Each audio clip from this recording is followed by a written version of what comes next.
Well, as we've told you, and as you've read everywhere, we've had our first honorary citizen of Australia named on Monday.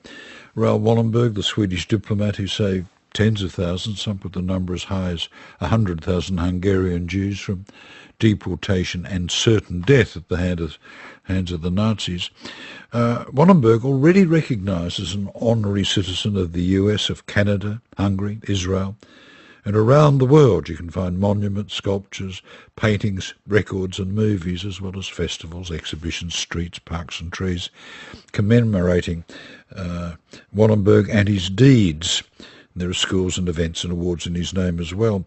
I became familiar with the Wallenberg story when I helped one of my guests push for a modest monument to Wallenberg in a park in Kew. And sitting opposite me is that very gentleman who recruited me, Professor Frank Vajda. Frank was one of the Jews saved by Wallenberg in Hungary, and sitting beside him is Jan Unger, whose father, Per Unger, was a Swedish diplomat who worked right alongside Wallenberg in Budapest in 44 and 45. And it's wonderful to have them both in the studio. Frank, it's the first time we've actually seen each other in decades. Quite true, yes. Congratulations, because I know what a central part you played in this achievement. No, I'm not significant in this. Raoul Wallenberg is, and the honour to him makes me feel quite overwhelmed and very joyful. Frank, the events of the 15th of October 1944 are, of course, indelibly etched into your memory. Tell us what happened when you were 9 years old. We were living in a protected house under the emblems and signs of various embassies who were collaborating to try to stave off the Holocaust, slow it down, and maybe save lives. And I was born on the 14th of October. The following day, the regent of Hungary, Horthy, decided to sue for peace because he realized the war is lost. Hitler didn't fulfill his obligations to arm the Hungarians. One of the nastier fascists. Oh, an absolutely dreadful, revolting collaborator to mass murder who is now being rehabilitated in Hungary. Would you believe? Well, I wouldn't believe, but stranger things have happened. So that's the circumstances. And we were denounced for removing the Star of David, and we did so because the regent said the war is over. We were denounced by a laundry maid whose brother served in the Arrow Cross, and 4 or 5 young, armed to the hilt terrorists turned up. And I came back from the back garden where I was playing, and I saw my mother engaged in a verbal joust with fully armed teenage and early 20s terrorists who were shouting abuse and said, "You terrible Jewish women, show us your clothes and show us whether you did or did not remove the Jewish star." And so we rushed into the office, which was our bedroom at the time, about 6 to 10 people living in each room on mattresses, and found our clothes and found the Jewish star laying by the side. And we knew we had about 2 minutes to fix them back on with a safety pin, which was a feeble, pathetic attempt. And we knew it couldn't be done. I remember nearly being ill with fear because we knew what it meant. And we went back and showed it to them, and they laughed and cursed and lined us up, about 29 women.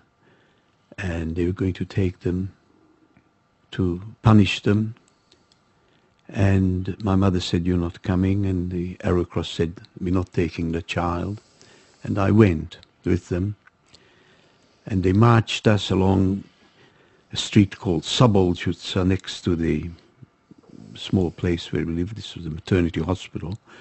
And it was virtually alongside this military barracks called the Albrecht barracks, and marched with these armed escorts through the gate with a tank on the right and the parade ground, and lined up in front of a large barracks, which, if I recall, looked like a stables more than anything else. And There's a machine gun facing us and 29 women and me, and one of the women faints. And I said, what's happening? And they said, oh, they were decided whether to kill us or take us to the Danube. And we really thought we were just about gone. And then arrival of Wallenberg and some other civilians, and they huddle in a conference for about 5 or 10 minutes. No argument, no yelling, no shouting, just a discussion. And suddenly the atmosphere changes, and we are taken back to the protected house. And when we arrive, they look us in wonderment as though we came back from the grave, and that's what we felt. Well, you had, hadn't you? Yeah. Jan, tell us about your father and his work with Wallenberg in Budapest. My father, Per Ange, was a career diplomat. He knew Raoul Wallenberg already from Sweden, so of course he welcomed this appointment that was made in a hurry, very much with the American initiative from the War Refugee Board that Roosevelt had created. So Raoul arrives in 1944 when things get really tough and the Jews start lining up outside the embassy. And my father, welcomed the assistance of Raoul, who hadn't been trained diplomatically. He didn't have a rule book. He was very inventive. He was an architect and could design some very colorful and impressive-looking documents. This is the great thing about the story. Yeah. They were fake documents, effectively, weren't they? Absolutely. Even my father, started before Raoul's arrival, thinking that I can probably stretch the rule book a little bit here and say that this man has connections with Sweden, or this lady speaks Swedish or whatever, and give them a provisional passport. So my father issued about 600 of those before Raoul arrived. When Raoul is there, he says 600. Let's talk 6,000. Let's talk big numbers. I want to mass produce this. And of course, it had no significance whether the person spoke Swedish anymore. Everyone had to be saved, according to Raoul. Your father was taken into custody by the Soviets in 1945, released after 3 months. Wallenberg was also arrested by the Soviets.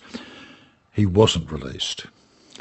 The difference is that Raoul was grabbed first, and they couldn't quite believe the story that Raoul was trying to tell them, that he had spent his last couple of months saving Jews in Hungary, coming from the banking background that he did. And he also, of course, had in his possession a lot of valuable things that were in safekeeping. So all of this was very mysterious and confusing for the Russians. They contacted, obviously, Moscow, and they realized that this is a man of great importance. He has all the connections with Swedish steel making and trade, and the war machinery needed this high quality steel. Wallenberg could probably be used as a bargaining chip, and he became of extreme interest to the Russians, and they probably tried to convince him to work for the Russians as well. Frank, when you and I met all those years ago, you were even then trying to find out what the hell had happened and what the circumstances were. Did you ever get answers to your questions? I haven't got a full and satisfactory answer. I haven't got a proof of any of the questions that I wanted, but a number of fragments have appeared which seem interesting. It appears that a number of witnesses have provided concordant evidence that they have seen him after the alleged date that the Russians claimed he died, which was July the 17th, 1947. They admitted that in 1955, according to a document regarded by most people, including Simon Wiesenthal and most writing experts, as being a phony thing, a report from a prison doctor called Smoltsev saying that a prisoner Wallenberg died of a heart attack and he was cremated. So the Russians claimed that this was the flaw or the fault of the Stalinist regime, and the person who was involved. It sounds like a cover-up out of sheer embarrassment. Absolutely, and they've been lying about it ever since for the last 60 years without ever being consistent and ever keeping the same story. as a positive sort of admission of anything. Well, we shouldn't But hold our breath for him to be made an honorary citizen of Russia, should we, Jan? Absolutely not. And there have been representations to various Russian presidents, the latest being Putin, to release any information they may have about Wallenberg, but they're still not forthcoming. No. Putin is, of course, 100% KGB still, and he wouldn't break any rules. There are documents. The Russians are well known for documenting to extremes. Everyone had to report to a higher authority. Every step in the prison system had to be written down and documented. There were documents, of course there were. They were hidden. They were taken away. And of course documents are so important to this whole story. Here he is producing these fake passes and covering them with stamps. And the Nazis liked order, they liked paperwork, they liked official stamps. So you waved these things at them and they capitulated. You know, don't forget that the German and then the Hungarian soldiers didn't speak many foreign languages. Raoul got away with a lot more than these impressive documents. He very often went into a railway carriage at the last moment and said, surely you'd have some documents on you. Maybe they took them away from you. Empty your pockets. Out came maybe a receipt for a laundry docket, a receipt for anything at all. They got away with, bluffing, and it was very inventive. But he must have had great personal charisma and style. He must have had a natural authority. Frank? He was very bright. He was a tremendous communicator, and people liked him. People respected him. Even the German soldiers respected him. They were told to fire at him, for example, at the railway station when he was trying to release prisoners, and they fired over his head because even they respected the raw courage. I heard this recently from someone who knew him well, whether his father was a chauffeur or told that story, but from someone quite authentic, and I believe it. But an interesting thing, in addition to the Schutzpasses being a phony Schutzpass, he was capable of improvisation. There's a man called Forrester who lives in Sydney who escaped from slave labor with 4 other people, and they were taken to the same barracks from which we were rescued by Wallenberg, and they were locked up in a condemned cell and faced a court-martial. And the first one was asked, are you a slave laborer? Yes. Are you a Jew? Yes. Did you escape? Yes. Go and shoot him. End of court-martial for the first person. Same with the second person. The third one said he had a Schutzpass, produced the Schutzpass, and they said, all right, take him back to the cell, we'll deal with him later. Forrester said, I do have a Schutzpass as well. I'm a Swede as well. Where is your Schutzpass? Ring Mr. Wallenberg. They ring Wallenberg and he says, what's this man's height? 167 centimeters. What's the color of his eyes? Blue. Yes, okay. What's his address? Yes, I do have a Schutzpass for him. And he comes back to the cell, meets Irving Forrester and says, wir werden Sie noch retten. We shall save you. And goes away. And he's saved. It's interesting when you keep saying Schutzpasses, and it sounds like chutzpah, and in a way it was, wasn't it? Yes. The audacity. And he didn't have to do any of this, did he, Jan? Because he didn't have to put himself in harm's way. He came from a distinguished family. He could have had a perfectly reasonable and decent life without taking these enormous risks. Absolutely. It's also true that he was a bit neglected in that family. He was put aside. He was regarded as an outspoken and well-mannered, of course, banker, but a banker should be quiet and, extremely careful in his statements. Raoul imitated people. He was a delight at dinner parties. He entertained. He liked women. He liked being a mimic. He liked play acting. Yes. Yeah. And so he wasn't quite given that automatic role in the bank, and there was no post given to him and no job. So he was desperate at the age approaching 30 to do something in life, and here was his big chance. And look at it now. If you look on the website on the family Wallenberg, as famous as they are, the Rockefellers of Sweden, no one comes close to Raoul's name? Well, we've got to remember that his grandfather was a very distinguished Swedish diplomat, and his half-brother was on the Nobel Committee awarding Nobel Prizes. Frank? I think Come this closer. this is just my opinion. I'm not a psychiatrist, but I think he has taken stock of his chances of survival and achievement, what he can do to save lives, and whether he's going to take the risk, and what's his life worth compared to many other lives he could save. And I think the way he took it, he said, look, I can only die once, but I can save maybe thousands, and therefore I keep taking the chance, because each day that I consider I'm going to continue working, I can save many lives, and those lives are worth me taking the risk of mine. Well, that's certainly the case, and as I said earlier, the figure, the guesstimate, is it was about 100,000. Well, it was 30,000 directly, because we can count the number of protected passports issued, so that's a fact. But right towards the end, of course, he threatened the authorities that if they were to set fire to the ghetto, the huge multi-block ghetto containing 70,000 Jews at the end of the war, if that was set alight, Raoul rang Wesenmeyer, the German official, and told the Germans that if that is carried out, I'll make sure that you'll be prosecuted and hanged as war criminals after the war.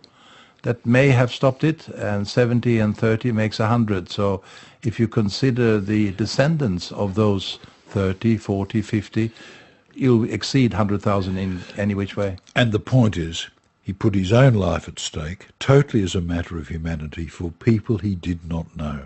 Absolutely. And this is quite remarkable, quite unique.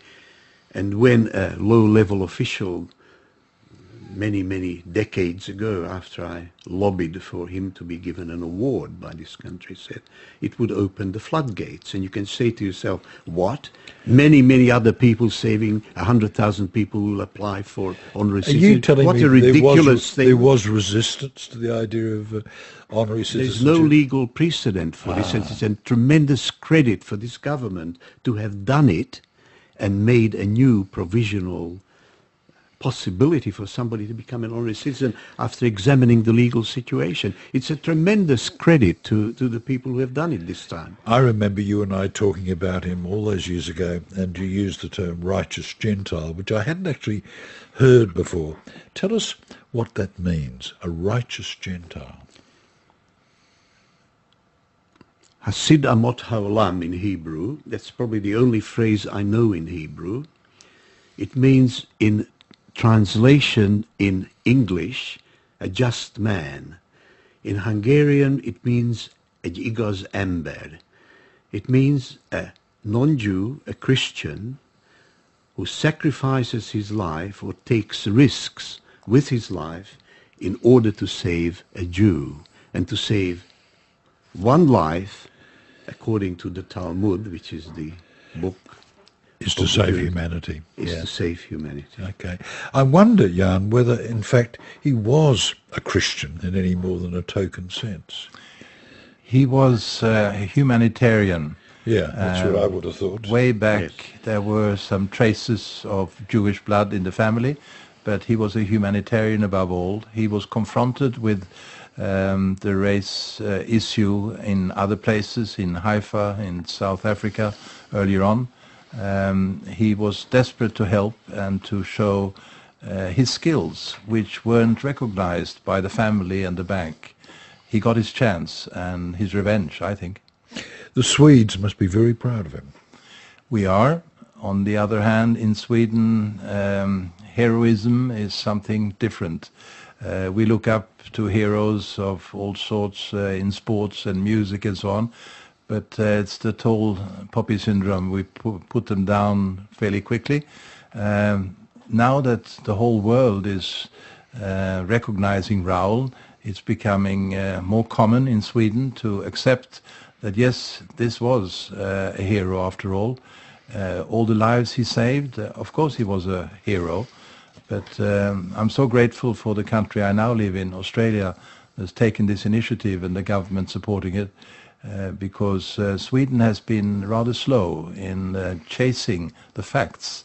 pursuing? What happened to somebody that was employed by the Swedish government? Frank, there's still a reward, isn't there, for information leading to? The family, Guy von Dardel, who's his younger brother, half-brother, and the family generally believe that offering financial reward will bring out a lot of people wanting to cash in on the money who may provide further unreliable information, and it wasn't a desirable thing. But there is an international Raoul Wallenberg Foundation based in Argentina, which was founded by a man called Tenenbaum, who are perhaps less subtle, and somebody's got a lot of money and they offered a reward. And this reward actually has been raised from the original 100,000 to 500,000. But I think these things, I don't necessarily attribute much importance to it for the same reason as Guy von Dardel didn't. It's interesting, you know, I've had a lot of people contact me talking about Wallenberg because they might have stumbled into that little park in Kew and seen the bust of someone they didn't know who he was. Because there it is, Wallenberg. Now they can look at that little monument and the whole story starts to unfold. That's right. When I discovered in about 81 that he was possibly alive, because we lost trace of him, I thought we should do something about this immediately. And indeed you did, and I've run out of time. Look, thanks Frank. Frank Vajda, Melbourne-based neurologist and tireless campaigner for Raoul Wallenberg. Jan Unger, whose father was Sweden's ambassador to Australia, Canada and the Bahamas, but who in 44 and 45 worked with Wallenberg to save the lives of thousands of Hungarian Jews.